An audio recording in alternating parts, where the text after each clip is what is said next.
Hello, this is Ed Tyson from MMA Collector. Every week I will bring in a new piece of memorabilia from my personal collection and even bring in a few collector friends with some of theirs. Our goal is to raise awareness of MMA memorabilia collecting and discuss the historical people and fights that made this sport what it is today. Join me now while we take a stroll down memorabilia lane. Hello, welcome back to another episode of MMA Collector. We'll be going back to May 1st of 2009. And we're going to take a look at an SBC poster with game bred Jorge Masvidal on it. This was back in one of his earlier fights. And that looks like a Bellator 5, huh? So you're actually in not only in the Masvidal history here, we're in a little bit of, Bellator history. This is May 1st, 2009. So we're talking almost 15 years at this point, going on 15 years. And it's a pretty historic card too, now that you look at it here. Now, you said this is SBC. This is in the early days of that stuff. How many of these are there? On the back of this particular poster, it says 1 of 3. And this wasn't signed by the entire card, but it's signed by all of the fighters that are on the poster. So I think this was that version of the SBC back in 2009 for this particular event. I've never seen another one, even with the guys on the poster signing, let alone one signed by the main card. So this is a pretty rare poster, I would have to think. I think so. Yeah. May 1st is Bellator 5, as I mentioned. This is the early days of Bellator when they were doing a tournament on ESPN Latino, and they went ahead and got Jorge Masvidal. Toby Imada is his opponent, and that fight resulted in the submission of the year for 2009 in Imada's favor. So we've got both of those guys for signing here for a historical fight. And on top of it, you got Eddie Alvarez, UFC champion, future Bellator champion at this point, and a young man. He faced a non-Latin fighter as a late replacement. That's why he's not on the poster, I think. But you had a Latino tournament here as Bellator was getting started, and Eddie Alvarez, Jorge Masvidal, Toby Imada, all part of a tournament that went out and took place over a few shows. So this was Bellator 5. I believe this was the second round of the tournament that Imada got Masvidal on. So for sure, major history with game bred. For sure.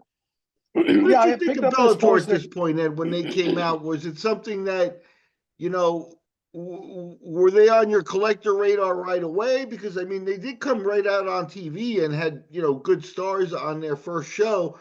Or was it something that you had to ease into, saying, all right, Bellator's been around, I'm going to start collecting them? How's that look from your perspective, Ed? Yeah, so I definitely wasn't collecting any Bellator right at first, because we were just so into the UFC, and this just seemed like another promotion that might not make it around very long. But I guess we were wrong on that. They're still around, and they still put on some pretty good fights. In fact, they're putting one on here coming up in Chicago here in the next couple of weeks. Yeah, for sure. The bottom line with Bellator is Bellator, at this point, you can say they firmly came in second. They're the second company in MMA in the United States behind the UFC. It's not a bad spot to be in. And, what year did you pick this up, Ed?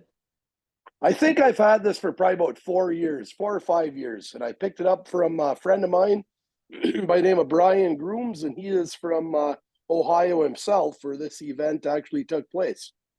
Okay, so all that makes sense and stuff, and getting one out of these 3 is pretty good. Now, in terms of Bellator, do you have a bunch of this stuff, or like how does Bellator work out? They did 1 of 3. The UFC does like 1 out of 150 nowadays. So yeah, there's a big difference.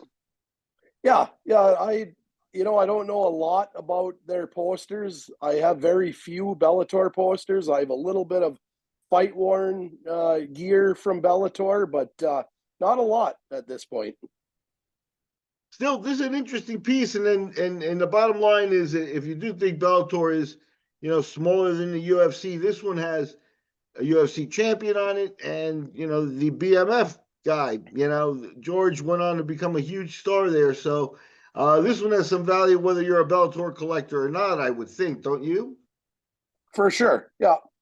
Yep, it sure is. Dave Herman, I remember that name as well. Sure, It's heavyweight. actually a really nice looking poster. I just kind of like it.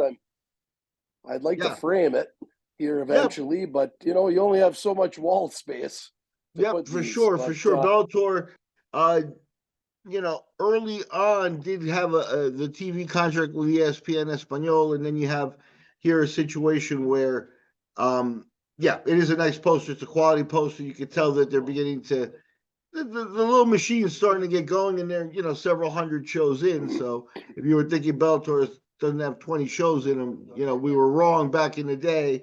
They're still around. So my hat's off to you, Ed. This is a good collector piece and some rare names on there. Good catch. yeah, for sure.